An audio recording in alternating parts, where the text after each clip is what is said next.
তো গতকাল রাত্রের থেকেই বৃষ্টি শুরু হয়ে গেছে, আর আজকে সকালেও দেখো কি বৃষ্টি। এমনিতেই শীতকাল, তারপর যদি বৃষ্টি হয় কেমন লাগে। তো সকাল সকাল বৃষ্টির দিনে সকাল সকাল কিন্তু আমি মাখিয়ে ফেললাম, একদম জম্পেস করে মুড়ি মাখিয়ে ফেললাম, আর তার সাথে কিন্তু 1 কাপ করে গরম গরম চা। তো তারপর চা খেয়ে আমি কিন্তু চলে আসলাম রান্নাঘরে।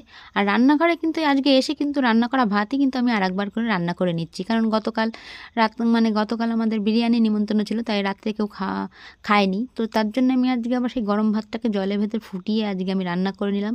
তার সাথে করে ফেললাম ডাল আর আলু ভাজা। তো খাওয়া দাওয়ার পরে অনেকটা পরেই বিকেল হয়ে গেল, আর বিকেলবেলা কিন্তু আমি বৃষ্টিতে ভিজতে ভিজতে এরকম জাদু মতো সেজে, মানে একটা রেনকোট পরে সেই এলিয়ানদের মতন সেজে আমি কিন্তু চলে গেছিলাম ফুল তুলতে। তো তারপর সন্ধেবেলায় একদম ফুল টুল তুলে এসে খুব শীত করছিলো, তার জন্য গরম গরম চা, আর তার সাথে কিন্তু আমি বানিয়ে ফেললাম পাস্তা। তো পাস্তা খেতে খেতে আজকের ভিডিওটা শেষ করছি, আর তোমরা ভিডিওটাকে অবশ্যই একটা লাইক করে দিও।